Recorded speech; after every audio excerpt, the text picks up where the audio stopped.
Assalamualaikum warahmatullahi wabarakatuh. Perkenalkan, nama saya Oktaviani Nurhaliza dengan NIM 3211911002. Di sini saya akan menyampaikan materi kuliah kimia organik fisik mengenai reaksi substitusi, eliminasi, dan adisi sebagai pemenuhan nilai tugas mata kuliah kimia organik fisik. Selamat menyaksikan. Di sini yang pertama, ada reaksi substitusi nukleofilik. Apa itu reaksi substitusi nukleofilik? Yaitu suatu reaksi yang terjadi ketika atom, ion, atau gugus suatu substrat disubstitusikan oleh atom, ion, atau gugus lainnya. Nah, di sini ada kata reaksi substitusi nukleofilik. Kita sudah mengetahui apa itu reaksi substitusi. Sekarang kita harus ketahui pula apa itu nukleofilik. Nukleofilik yaitu pecinta nukleus, yang artinya dia akan suka nukleus atau suka yang bermuatan positif, karena nukleus itu bermuatan positif, sehingga dia akan tertarik ke yang positif. Kemudian, karena dia tertarik ke yang positif, berarti dia atau nukleofilik sendiri itu berupa anion atau negatif, atau juga bisa berupa basa Lewis. Contohnya ada oksigen, nitrogen, sulfur, halogen, karbon, dan masih banyak lagi. Next. Nah, di sini ada contoh reaksinya. Ada di sini yang berperan sebagai nukleofilik, yaitu oksigen yang berasal dari OH-. Dia bermuatan negatif.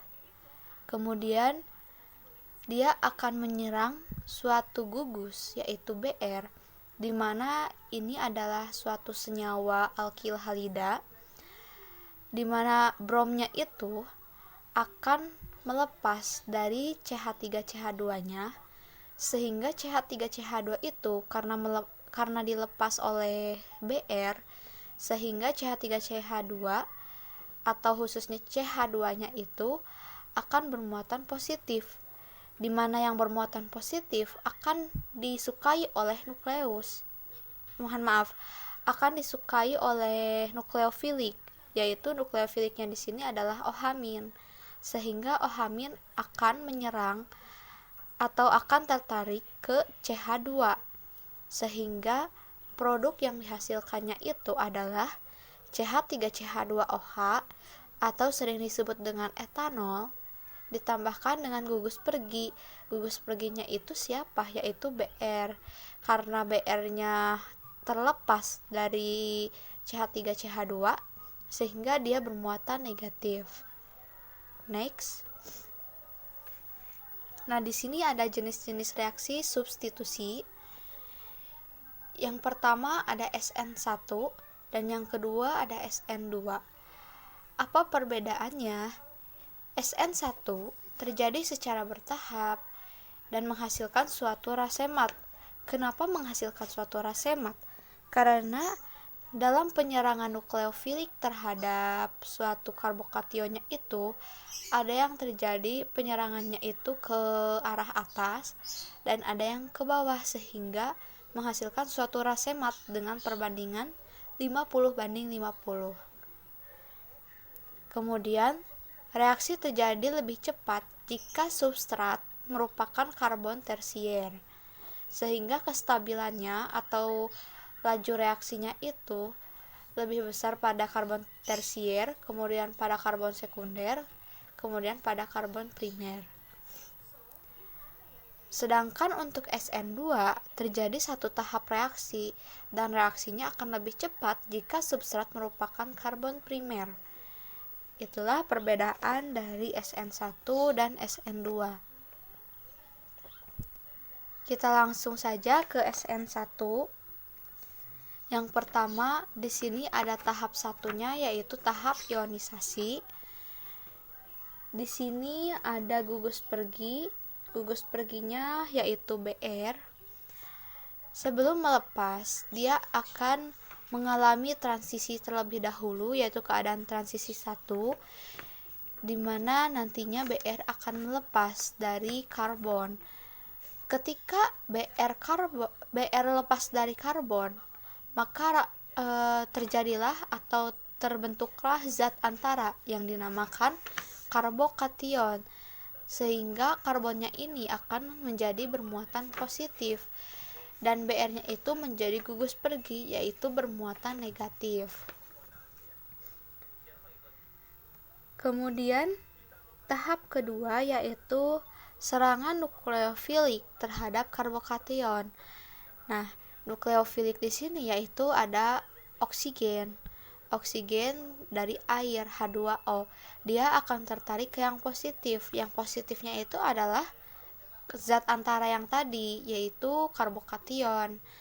Nah, ketika dia menyerang, dia mengalami keadaan transisi 2. Karena oksigennya itu mengikat kelebihan proton, yaitu hidrogen, sehingga oksigennya ini akan bermuatan positif.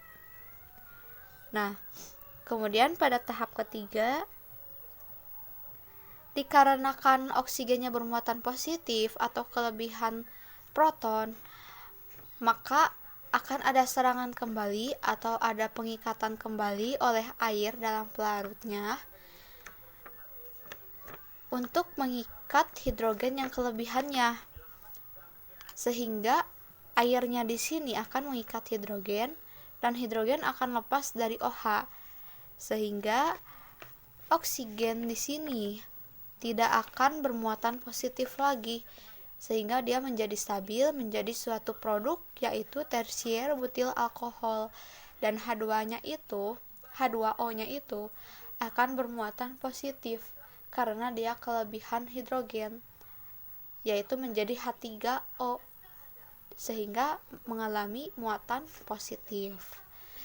Begitulah mekanisme reaksi dari SN1. Next. Kemudian di sini ada mekanisme reaksi SN2. Bagaimana mekanisme reaksi SN2 yang sudah dikatakan bahwa SN2 itu akan mengalami reaksi dengan cara satu tahap. Di sini ada reaksi umumnya. Yang pertama, perbedaannya itu selain satu tahap, perbedaannya dengan SN1, kalau SN1 gugus pergi terlebih dahulu sehingga membentuk karbokation, sedangkan SN2 gugus pergi bersamaan dengan kedatangannya nukleofilik, sehingga ketika keadaan transisi di sini mengikat gugus pergi dan juga nukleofilik. Nah, ketika energi potensialnya cukup tinggi, sebenarnya pada SN2 ini jika energi potensialnya tinggi, maka nukleofilik akan kembali ke semula, tidak akan terikat dengan substrat. Akan tetapi dengan energi potensial yang cukup, dia juga akan terikat dengan substratnya dan gugus perginya akan pergi. Sehingga di sini ada contohnya, nukleofiliknya itu OH- dan gugus perginya adalah Br. Ketika Br akan melepas, maka OH- pun bersiap-siap untuk masuk. Sehingga pada saat keadaan transisi, Br melepas, OH- akan terikat kuat dengan substrat, dan Br menjadi gugus pergi bermuatan negatif, sehingga hasil akhirnya adalah suatu alkohol. Begitulah perbedaan antara SN2 dan SN1. Next, selanjutnya ada reaksi eliminasi. Apa itu reaksi eliminasi? Yaitu reaksi pengeluaran atau pengurangan dua buah gugus dari ikatan tunggal menjadi ikatan rangkap.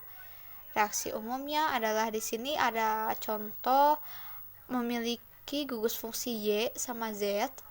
Ketika dieliminasi, Y dan Z-nya itu akan hilang atau akan keluar dari ikatannya, sehingga karbonnya ini akan berikatan rangkap 2. Nah, di sini ada contoh reaksi eliminasi 1.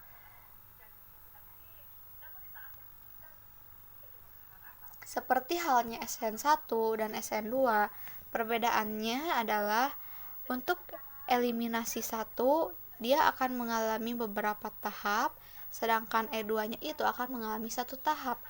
Hampir sama dengan SN1, reaksi eliminasi 1 mengalami 2 tahap. Yang pertama tahap ionisasi. Tahap ionisasinya ini di sini ada suatu substrat dan gugus pergi. Gugus perginya itu Br dan substratnya itu CH3 3 kali CH3 3 kali C, dan keadaan transisinya ini Br akan siap-siap pergi. Kemudian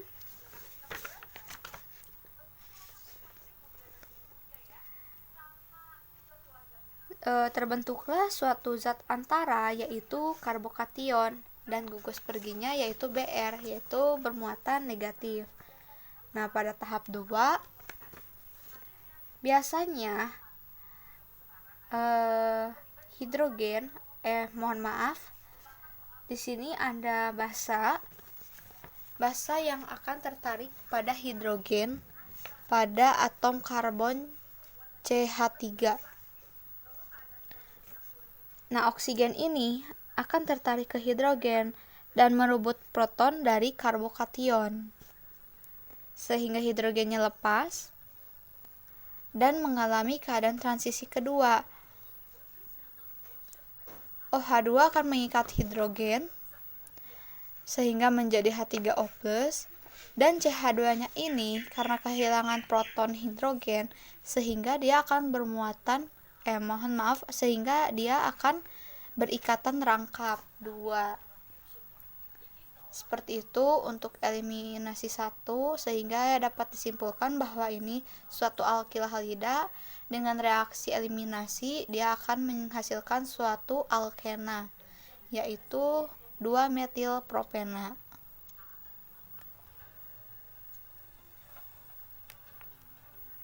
Kemudian selanjutnya ada reaksi eliminasi 2. Reaksi eliminasi 2 cenderung akan menggunakan basa kuat sebagai penyerangnya. Kemudian dilakukan dengan pemanasan dengan KOH atau natrium etoksida dalam etanol.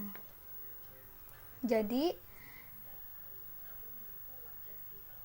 di sini ada suatu contoh, ada R-omin sebagai gugus penyerang, dan di sini ada suatu alkil halida di mana Br-nya nanti akan lepas, hampir sama dengan SN2. Reaksi eliminasi 2 itu ketika melepaskan gugus pergi, dengan bersamaan dia akan diserang oleh suatu reaksi lain. Di sini reaksinya yaitu R-omin. Ketika mengalami keadaan transisi, OR- akan terikat oleh hidrogen dari suatu alkil halida. Kemudian Br-nya akan berada di bawah CH. Kenapa menjadi di bawah? Karena OR-nya berada di atas. Karena ini disebut dengan eliminasi antihidrogen dan Br. Sehingga ketika hidrogen dan OR-nya di bawah, maka Br-nya akan di atas. Nah, kemudian ketika Br lepas, ROH pun akan lepas, sehingga menghasilkan suatu alkena, yaitu CH2 dengan ikatan rangkap 2 dengan CH dan CH3, yaitu suatu senyawa alkena. Namanya yaitu propena. Next. Selanjutnya ada reaksi adisi. Apa itu reaksi adisi? Yaitu suatu pemutusan ikatan rangkap dengan menggunakan suatu penyerang atau gugus lain. Di sini reaksi adisi pun ada beberapa macam, yaitu reaksi adisi nukleofil, reaksi adisi elektrofil, dan reaksi adisi radikal bebas. Kemudian, yang pertama ada reaksi adisi nukleofil, yaitu reaksi penambahan suatu gugus ke suatu ikatan rangkap dan menghasilkan ikatan tunggal, di mana terjadi apabila gugus yang menyerang pertama kalinya ke suatu ikatan rangkap tersebut merupakan reaksi nukleofil. Nah, di sini contohnya ada formaldehid dengan yang mempunyai gugus oksigen, di mana gugus oksigen ini akan mengikat hidrogen H+ dari asam, kemudian dia menjadi bermuatan positif karena kelebihan proton. Kemudian ketika ada suatu penyerang, yaitu H2O akan menyerang karbon, sehingga dia juga akan melepaskan ikatan rangkapnya menjadi ikatan satu terhadap OH. Karena kelebihan hidrogen pada H2O ini, sehingga hidrogen akan lepas dari oksigennya, kemudian reaksinya mengurangi H+, dan akhirnya karena sudah lepas dari hidrogen, dia menjadi suatu senyawa yang ikatannya ikatan tunggal dan merupakan suatu senyawa alkohol. Next. Kemudian di sini ada reaksi adisi elektrofilik. Di sini reaksi adisi elektrofilik yaitu reaksi penambahan suatu gugus ke suatu ikatan rangkap dan menghasilkan ikatan tunggal, di mana gugus penyerangnya itu merupakan reaksi elektrofilik. Reaksi elektrofilik yaitu yang bermuatan positif. Nah, di sini ada suatu alkena direaksikan dengan alkil halida, sehingga dia akan alkil halidanya ini akan memutuskan ikatan rangkap dari alkena, sehingga akan membentuk suatu alkil alkana, yaitu 2-halobutana. Next. Nah, di sini ada suatu reaksi adisi radikal bebas, yaitu reaksi penambahan suatu gugus ke suatu ikatan rangkap, di mana gugus yang menyerangnya ini merupakan suatu radikal bebas. Nah, di sini ada alkena, kemudian direaksikan dengan suatu radikal bebas yaitu Br. Kemudian dia Br-nya ini akan menyerang ikatan rangkapnya sehingga menjadi suatu alkil halida, akan tetapi dia bersifat radikal pada atom karbonnya. Kemudian distabilkan kembali oleh HBr, dan kemudian hidrogennya ini akan masuk ke CH yang tadi radikal, sehingga dia tidak menjadi radikal kembali, akan tetapi menghasilkan radikalnya kembali, yaitu radikal Br. Seperti itu. Next. Di sini ada contoh mekanisme radikal, Di sini ada contoh mekanisme reaksi adisi. Reaksi umumnya suatu H+ akan menyerang ke karbon, ke alkena atau ke ikatan rangkap 2, menghasilkan karbokation terlebih dahulu. Kemudian karbokation akan diserang oleh sesuatu yang bermuatan negatif, yaitu nukleofilik, sehingga dia akan mengikat nukleofilik tersebut. Nah, contohnya di sini ada suatu alkena,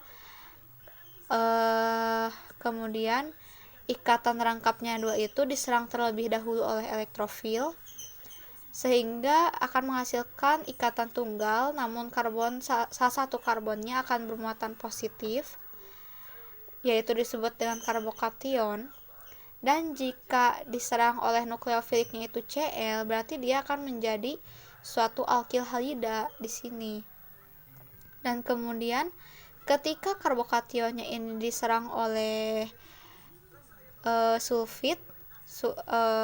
ion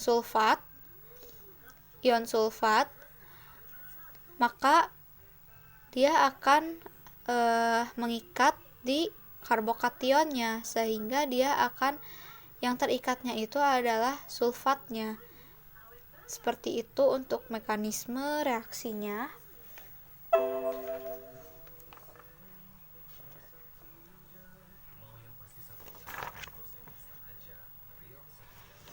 Di sini pada reaksi ada tambahan. Pada adisi elektrofil alkena itu, elektron pi pada ikatan rangkap lebih sering terpapar reagen penyerang, karena ikatannya lebih lemah daripada ikatan sigma, sehingga yang akan lebih diserangnya itu yaitu ikatan pi pada ikatan rangkap, sehingga akan lebih mudah terserang oleh suatu gugus penyerang. Dengan demikian, presentasi dari saya mengenai materi kuliah mekanisme reaksi adisi, eliminasi, dan juga ada reaksi SN1 dan juga SN2 atau substitusi nukleofilik. Mohon maaf apabila ada kesalahan, dan saya ucapkan terima kasih atas perhatiannya. Untuk sekian presentasi dari saya ucapkan wassalamualaikum warahmatullahi wabarakatuh.